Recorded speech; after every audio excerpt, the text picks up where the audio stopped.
Hello people, welcome to Vedat Farms Academy. And my name is Kennedy, a US Navy veteran and also a poultry farmer in Ghana. I really appreciate your support and the comments, the subscriptions that we are really getting. I'm much pleased, and I say I'm really happy for that, and I salute you for that, and I say God richly bless you. And I want to say thank you. And if today is your first time, I know you will subscribe, you will share, and you will like this page, because what we do is to encourage people, is to motivate people, and thirdly to let you know that you can own something, you can open your own businesses, you can start something no matter anywhere you are, even especially in Africa. If you're an African, if you're in here and you're non-African, you can go back home and establish something. God richly bless you for that. Today I want us to talk about something. I just want us to talk about something very quick.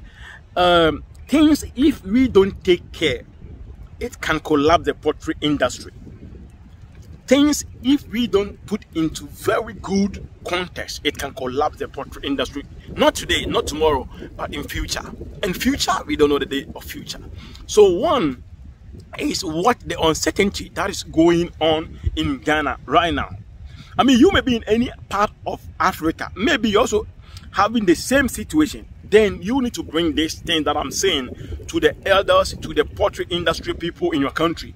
But this problem is what Ghanaians are experiencing right now, and this is why I want to address this issue geographically to Ghana. But if it's the whole of Africa, then we have to all come into one point to address this issue.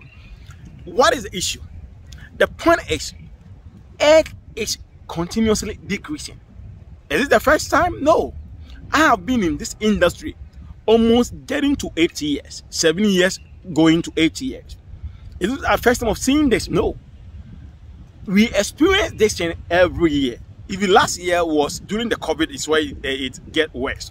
But I said that last year was better, except the COVID time, which is normal to every country. But this year, what is going on is different from the normal thing that we used to experience the previous years. As I've said, I've been in the industry for a little bit. So what we are going on now is like a continuous pressure on poultry farmers to decrease prices of eggs every single week. We take not even thousands. We do more than 1,000 crates of egg, more than thousands of crates of eggs. So you can think about, let's say 40,000 best how many. But people continue to push you, decrease, because I buy it here.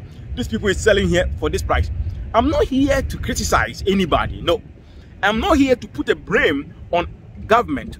I'm not here to put a blame on any agency or any institution in Ghana. But I'm here to make a suggestion that if our leaders, not in government, our own poultry farm leaders will take it in a good faith, we're going to solve this problem along the line. What am I talking about? I know my own boss, Boris B, in Kumasi Regional Poultry Farmers Chairman, and I know my Unity Farms, the Bono Regional Chairman, and also the Drobo, which is a district, but they also produce eggs, Drobo District, Mr. Kim, which is also a district chairman, that's the municipal chairman, and we know Greater Accra, a chairman.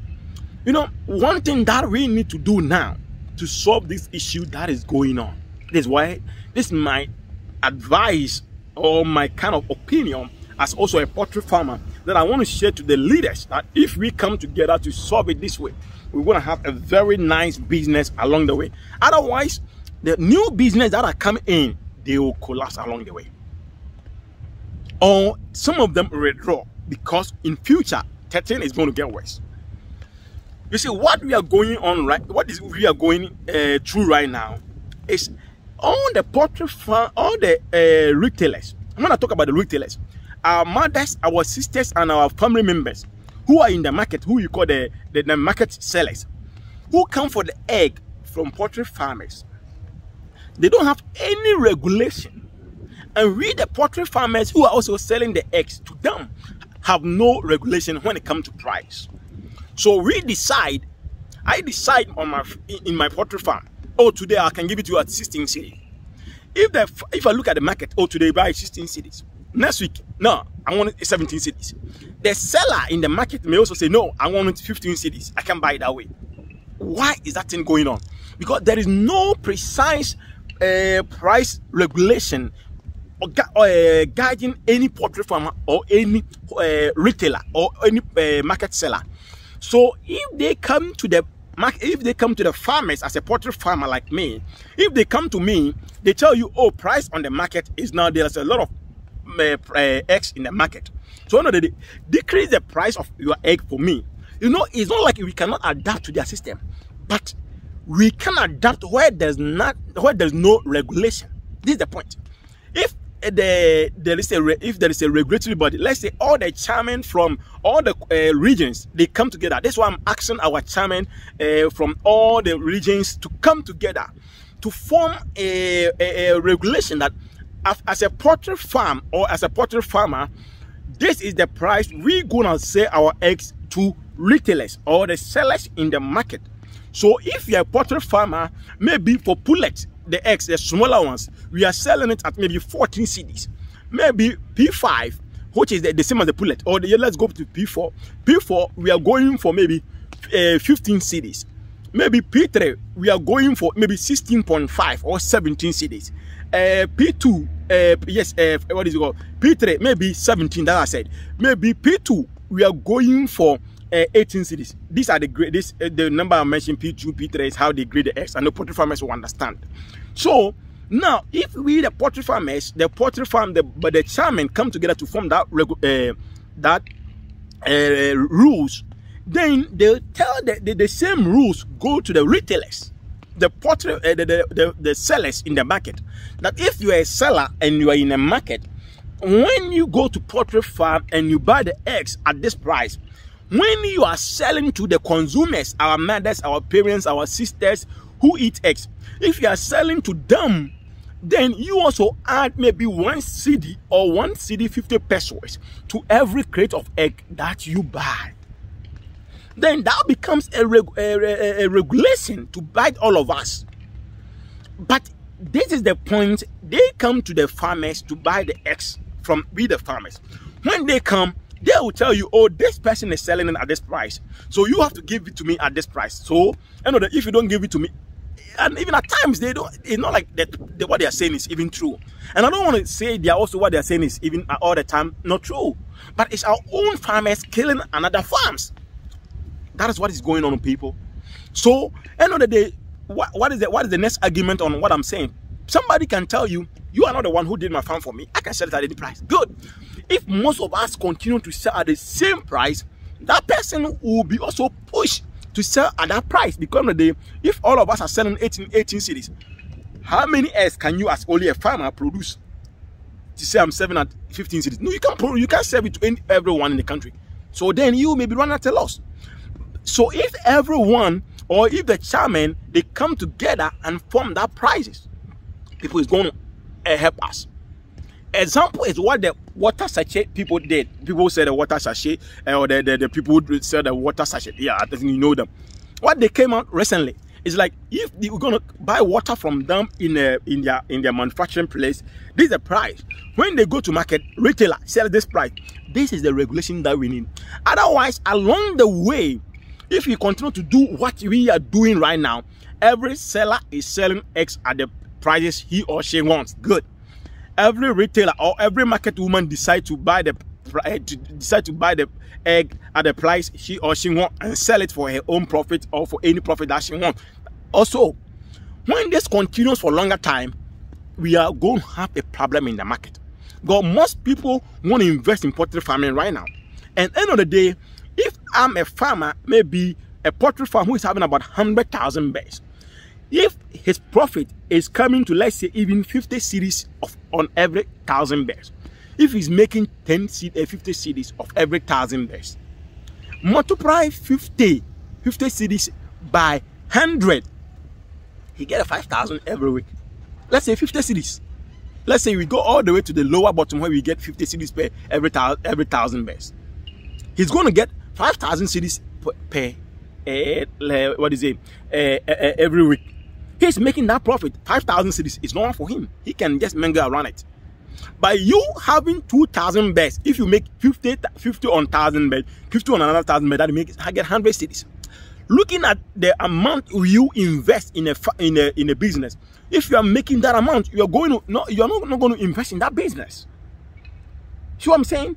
So we need the leaders. Boris B, my own boss, Unity Farms, all the Accra regional Accra Poultry Farmers Association. If we become like individualism, I'm just here, that's my region, this is my region, we're going to have the same issue as national. So my own people, my leaders, I'm not criticizing anybody. I'm not throwing fingers on anybody. But this is my suggestion, people. I know you will share this video. Let's share to people that this is the thing that we need. It's not like people don't need eggs. Let me tell you, people need egg in Ghana now. People want eggs to buy. But do you know the reason? I know somebody may lash me on this, but it's fine. I give it as your opinion. I agree 100%. So forgive me if it's not going your way. The market sellers doesn't reduce their profit. So what they say, yeah. I mean, that's what I know. They don't. So if they sell egg for 15 cedis, if they buy egg from, let's say, a poultry farm for 15 cedis, and they want to make 2 cedis on top of it, if they go to the market, if they go to our mothers, our fathers who buy the eggs 111, and they tell me your eggs are so much difficult nowadays, it's too much. If they complain, instead of the market woman to also say, okay, we're going to reduce our price from 2 cedis to maybe 1 cedi. That's where we want to, so that we also can make that little profit, so that the cost on the farmers will also be released a little bit. No, they will push back to the farmers and tell them reduce it. So you reducing it to the let's say from 15 to 14, she may still continue to put a profit on top of it and sell it to the sellers, the consumers, the ambassadors who eat the eggs. So instead of her selling to them at 16 cedis at the first time, now she may come back to 15. But who is bearing the cost? The farmer, who buy the poultry feed, who buy the poultry, what is the name, the medications, who buy the crates, who buy all the water, everything. I'm not saying our mothers are not doing good job, those in the sellers. They are doing good job, they are supporting us. But there should be a clear regulation that they must know this is the price. When I go for X, I must sell it at this price. If they do that, if they do that rules and regulations, and at the end of the day, somebody as me, maybe me as a farmer, I think I won't give them, if I sell it to a what is the name, a retail or a market seller at this price, maybe 17, she must add 1 cedi to it.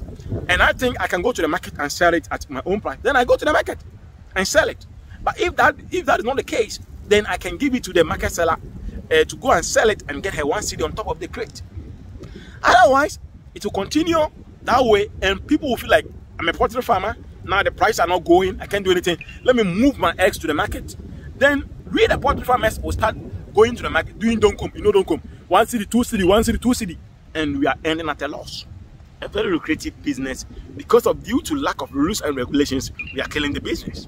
That's what will happen. And what will happen finally if we are not able to do that? It's not like the business is going to collapse, but the people with larger farms are going to benefit, and it's going to continue.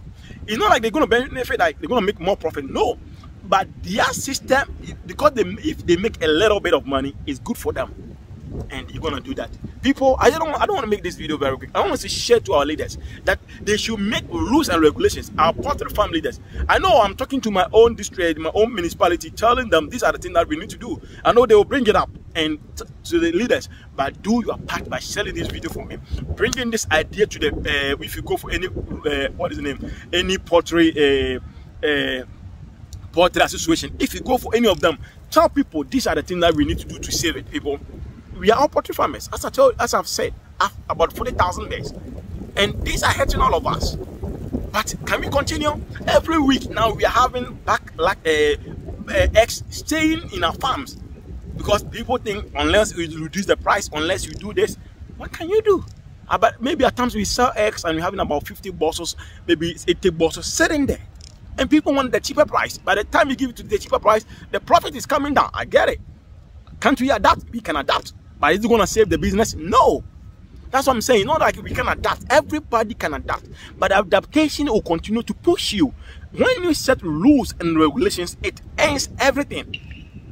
So the rules and the regulations is what we adapt, not adapting to any price that anybody charges you. No. You have to adapt to a system, adapt to a principle, adapt to rules and regulations, not adapting to nothing. So people, I'm saying, let's adapt. But let's adapt to rules and regulations. Let's bring it to any leaders meeting that we go as a poultry farm industry. And let's see how we go from there.